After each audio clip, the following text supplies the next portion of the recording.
apóstol Eleazar. Gracias, Dios les guarde. Saque su mejor bandeja porque todavía hay menú. Gloria a Dios, Dios te bendiga. Dios le bendiga. Gracias. Estamos contentos. Si Este fue el día que hizo el Señor. Si Nos alegraremos y nos gozaremos en Él. Estamos de primicia. Y primicia es lo primero en algo. Si existe algo primero, es porque existe algo segundo, tercero, cuarto y quinto. Cuando en 1 Samuel 1:28, Ana entregó a Samuel. Ella sabía, era la única referencia visible, y siempre uno es apegado a la referencia visible de algo. El primer trabajo, el primer pantalón, la primera camisa, la primera colonia, el primer empleo, la primera casa, el primer carro, el primer sueldito, el primer fruto, el primer hijo, y siempre el primer nieto, siempre es pegado a lo primero. Pero ella en fe fue y le entregó a Dios lo primero. Y Dios le desató 4 hijos más. Le desató 4. Lo primero va a marcar el camino para lo que viene. Diga conmigo, lo primero va a marcar el camino para lo que viene en mi vida en este año. Y hoy yo pongo a Dios de primero, porque Él es primero y Él es último también. Amén. Yo quiero llevarlo a las escrituras. Quiero dar las gracias por haber asistido a esta gran celebración emanada de un gran sentimiento que tiene una connotación espiritual, como es las primicias. Y yo le pido la gentileza que vayamos a las Sagradas Escrituras para poder fundamentar en el libro de Hebreos capítulo 11 versículo 4. En el libro de Hebreos capítulo 11 versículo 4, muy gentilmente le pido ponernos de pies para así, como siempre en esta casa es costumbre, reverenciar la palabra de nuestro Señor Jesucristo. Y en este mismo orden de idea, yo considero el versículo 4 con la bendición del Padre, con la revelación del Hijo y la unción de su Santo Espíritu, por la fe haber ofrecido a Dios más excelente sacrificio que Caín, por lo cual alcanzó testimonio que era justo, dando Dios testimonio de sus ofrendas, y muerto aún hablaba por ella. Puede sentarse.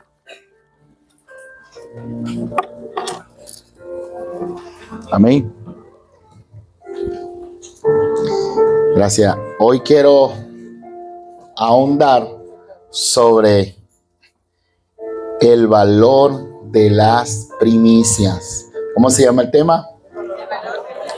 El valor de las primicias. Pero antes de ahondar, quiero darle las gracias a todas nuestras redes sociales y a las personas que diariamente nos siguen. Estamos muy agradecidos. Que Dios les bendiga grandemente. Bueno, hoy quiero, y valga la expresión, enfocar qué significa la palabra primicia y qué relación tenía este personaje que a propósito lo traje a colación, como es, a ver, en primer lugar, esta es la palabra de Dios, y la palabra de Dios es nuestra única referencia de regla de vida y de conducta aquí y ahora. Es la palabra de Dios, y todo lo que dice la palabra de Dios nosotros lo creemos. Dice segunda de Timoteo 3:16, que es útil para todo. Es útil para enseñar, o sea, para instruirnos, es útil para redarguirnos y es útil para hacernos entrenados y perfectos para toda buena obra. Y si la palabra de Dios está hablando de que esto fue algo no inverosímil, sino que fue algo verosímil, no estoy lucubrando, sino está inmerso e implícito dentro de la palabra de Dios, el cual la palabra de Dios nos augura de una u otra forma de ciertos principios que están muy categorizados. Número uno, los principios del reino están categorizados de la siguiente manera: el principio del dar, el principio del ofrendar, el principio de los votos, el principio del diezmo y el principio de las primicias. Cada uno de esos tiene una llave para abrir en una área y en un aspecto dentro del marco de las finanzas. No podemos separar lo espiritual de lo físico, porque coadyuvan, ambas cosas tienen que ir en consenso, tanto lo espiritual como lo físico. Ayer daba un ejemplo que yo digo a alguien: yo amo, por ejemplo, a mi esposa, pero la mayor forma de demostrar el amor es proveyéndole las cosas que son menester para su vida. Entonces, de igual manera, hacia Dios. Puede decir: yo amo a Dios, pero no lo honro con una expresión. La Biblia dice que es muerto lo que estoy creyendo si no lo llevo a la práctica. Amén. Entonces, el diezmo dentro de las Sagradas Escrituras es una forma de obediencia que no solamente estaba sujeto a la ley, sino estaba antes de la ley. En el tiempo de Génesis 14, versículo 20 al 22, un hombre por gratitud y por revelación, después de venir de una guerra con 5 reyes, consiguió un hombre llamado Melquisedec, que es prototipo de Jesucristo. Y ese rey llamado Melquisedec significa rey de Salem, que es Jesús, el rey de la Nueva Jerusalén. Y le entrega lo primero que él tenía en su mano, se lo dispensa a él, de lo que era de su fruto muy particular. Y dice que este hombre, este rey, prototipo de Jesús, le dio pan, vino y le dio bendición. O sea, no le dio el diezmo hasta que no le diera pan, vino y bendición. O sea, que es algo que no tenía nada que ver con la ley. Vinieron 400 años más arriba, pasaron 30 años más para un total de 430.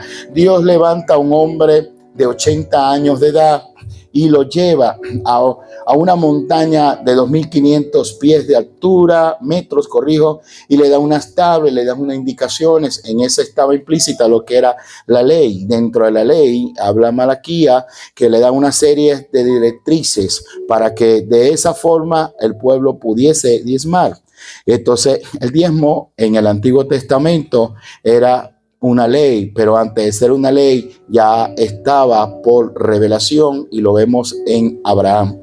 Esas leyes para efecto de dispensación no aplica, pero para efecto de principio sigue vigente, porque después nuevamente en el libro de los Hebreos capítulo 7 del 1 al 7 vuelve nuevamente a fomentarlo, basándose en el sacerdocio eterno de nuestro Señor Jesucristo, que es el Melquisedec de este tiempo de la gracia. Aquel era un Melquisedec que estaba en el Antiguo Testamento. Entonces el diezmo es un principio que es por obediencia, para protección y para abrir ventanas y abrir puertas. ¿El voto qué es? El voto es una llave que es para intervención sobrenatural. En otras palabras, en Génesis 20:22 vino un muchacho desorientado en un desierto llamado Jacob, que estaba huyendo de su hermano, y este muchacho que estaba desorientado en el sentido que Dios a través de su mamá le dijo que se fueran de su tío para huir de una situación de su hermano, y en medio de un desierto, con hambre, con cansancio, fatigado, consiguió fue una piedra, y dentro de esa piedra agarró o arriba de esa piedra y le dispensó con creces aceite e hizo un pacto delante de Dios. Ese pacto es, o sea, un voto delante de Dios. Y ese voto que hizo delante de Dios era: Señor, yo no tengo nada, yo estoy sin medio. En otras palabras, aquí en Venezuela, traduciéndolo, sin ningún tipo de finanza, estoy sin trabajo, pero yo en este voto, un voto es una intervención sobrenatural de Dios. Es algo que usted no lo va a poder lograr. Es infructuoso que usted, trabajando con un 15 y último, usted compre un apartamento. Eso es infructuoso, porque pudiese estar por encima de sus expectativas. Pero cuando usted entra en votos con Dios, Dios tiene el poder de intervenir de una manera sobrenaturalmente. De manera que pueda decir: mira, eso no lo podías lograr con tu sueldo, eso no lo podías lograr con tu fuerza, pero Dios activó una puerta, te dio un negocio, te dio una estrategia, y lo que no pudiste lograr en un año, lo puedes lograr en un segundo, lo puedes lograr en un instante. Es una intervención de Dios, es un voto, es algo que escapa de ti, pero de Dios no. Y eso lo dice las Sagradas Escrituras. Más adelante vemos las ofrendas. ¿Y qué es una ofrenda? La palabra ofrenda es lo que nosotros ofrecemos de nuestro corazón. La Biblia dice en 2 Corintios 9, versículo 6, que cada quien dé como propuso en su corazón. Versículo 7, no con tristeza ni por vanagloria. O sea, yo di esto, pero quiero que todo el mundo lo sepa. La Biblia dice: no sepa tu mano derecha lo que tu mano izquierda lo hace. Si lo das, dalo de corazón, sin hacer arde de eso. Pero es lo que uno ofrece de corazón para Dios. ¿Y qué hace la ofrenda dentro del principio de Dios? Activa dos leyes: la ley de la productividad y la ley de la multiplicación. El libro de Lucas 6, versículo 37, Dios dice que Dios da medida buena, apretada y remecida en su regazo. ¿Por qué es la ofrenda? La ofrenda es por amor. Jesucristo fue la mayor expresión de esa ofrenda. Él se ofrendó por amor. Dice: a mí nadie me ha quitado la vida, yo mismo la entregué de manera voluntaria y tengo la ponderación de poderla nuevamente retomar, si así Dios lo quiere. Eso es la ofrenda, algo que hacemos de corazón, de manera espontánea, en gratitud a Dios. ¿Y qué es las primicias? La primicia, la palabra primicia es la palabra rechi en el original hebreo, que significa lo primero en fruto, lo primero en tiempo. Cabeza significa lo mejor para, en otras palabras, es lo mejor de algo. Es la palabra rechi. Entonces, cuando nosotros damos primicia, ¿qué efecto tiene en el mundo espiritual? El efecto que tiene en el mundo espiritual es que la primicia asegura lo que viene. ¿Usted está aquí? ¿Me puede levantar la mano para saber que está aquí? Asegura lo que viene. Ahora voy a hablar dentro del marco analítico, teórico, teológico, exegético, que está en el libro de Romanos 11, versículo 16, el cual dice que si la raíz de un árbol es sagrada, el resto de lo que va a surgir después de eso va a ser también sagrada. En otras palabras, cuando nosotros consagramos lo que está en raíz, lo que viene emergiendo va a ser también consagrado. Amén. Las primicias consagran y tienen una connotación más profunda de lo que usted y yo podemos entender. Las primicias activan una unción de resurrección, porque en el Nuevo Testamento primicia se asocia a Jesucristo. Jesucristo fue nuestra primicia. Desde el Antiguo Testamento viene la palabra primicia para entrar cuando Abraham entregó a su hijo Isaac, representación de Jesucristo. Pero él sabía, según lo que dice Hebreos 11, versículo 22, que Dios tenía el poder de, así él lo entregara para muerte, de resucitarlo simultáneamente. Así como lo iba a entregar, Dios también tenía la ponderación de poderlo resucitar, pues poderlo levantar. Prototipo de Jesucristo. Él fue ese único hijo que el Padre entregó, como lo dice Juan 3:16, por amor hacia nosotros. Y él dice que que él, si el grano no estaba hablando de él, no caía en tierra y no podía, y moría, no podía resucitar. Entonces la primicia tiene una connotación de resurrección. ¿Y por qué yo le hablo esto? Primera de Corintios capítulo 15 versículo 23. Cristo fue el primero que resucitó de todos los muertos. Las primicias que Jesucristo es para el resto de todos los que vienen, que somos nosotros y las demás cosas. Cada uno tenía su orden. Pero yo quiero llevarlo a la palabra en Primera de Reyes 17 versículo 15 versículo 16, donde hay una mujer que viene de una crisis económica, está en una deuda totalmente, en un estado depresivo, no sabe qué hacer y se topa dentro de ese marco con un hombre de Dios que tiene una unción profética. Aquella mujer lo único que dispensaba para aquel momento era una porción de aceite, una porción, y el profeta le desata una palabra, una porción de harina, y le desata una palabra: primero dame a mí. Usted dirá, qué injusto es, qué profeta tan avaricioso, qué profeta manipulador. Si pudiese actualizarlo en este momento, la gente que no entiende el reino ve el reino en otro. Dice, este es un profeta manipulador, está diciendo que le dé primero él, se está agarrando la escritura para ponerlo a su conveniencia. Y eso está en las escrituras. Cuando el profeta le dijo a aquella mujer, dame primero a mí, porque aquel profeta representaba a Dios en la tierra.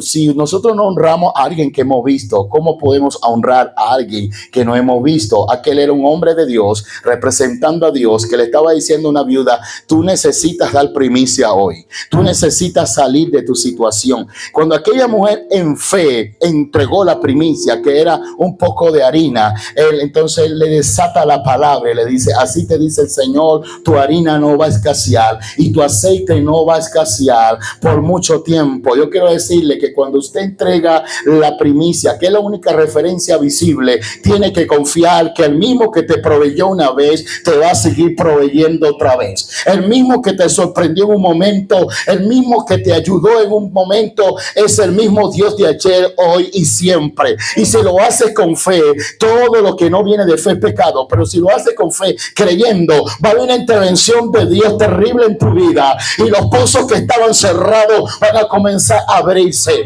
y lo que tu mano no había percibido por mucho tiempo, prepárate, porque viene el tiempo de tu visitación. Cuando usted activa el reino se activa en usted. Pero está pasando algo muy peculiar y quiero entrar ya en el enfoque, que a todo el mundo no se le revela el reino. Conocemos a Jesús. Jesús tiene dos aspectos. Mi Señor Jesús. Yo tengo prohibido decirle a Jesús, sino mi Señor Jesús. A Él sea toda la gloria. Un día orando Él me dijo, no me llames más Jesús, dime mi Señor Jesús. He entendido, Señor. Así será. Y a Él sea toda la gloria. Fíjese bien esto. El aspecto, Él era profeta.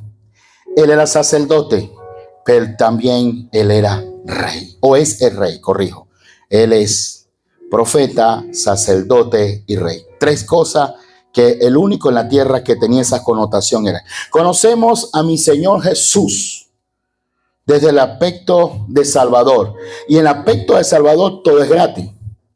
O sea, nadie puede estar cobrando por un milagro y nada de eso, porque eso es gratis. Y el que lo haga está cayendo en herejía y en un mercantilismo del evangelio. Dios nos guarde. Eso es gratis. Pero hay otro aspecto de Él que es rey. ¿Está aquí? Queremos un Jesús como Salvador, donde todo, pero no queremos a Jesús como rey, donde hay principios, donde hay leyes espirituales.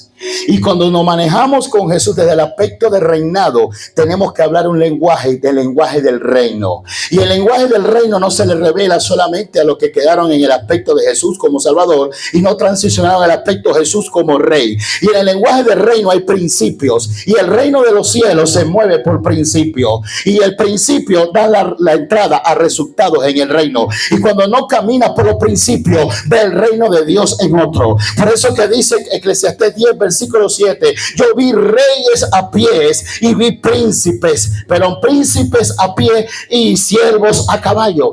Cosas que debiese gozar la iglesia, lo está gozando los impíos, porque a ellos muchas veces, sin tener mucho conocimiento, practican cosas. Yo he escuchado gente que dice, a este lo que le hace falta es ser evangélico, porque es más cristiano que un cristiano, porque practica ciertos principios, y esos principios lo han llevado a posicionarse de lo que debiese ser de la iglesia. Pero cuando la iglesia se le revela el reino, y cuando la iglesia comienza a caminar en el reino, entonces Dios dice, le quitaré los impíos y se los transferiré a la iglesia, porque Él es nuestro Dios, y Él no quiere que sus hijos vivan en miseria. Él no quiere que sus hijos vivan en ruina.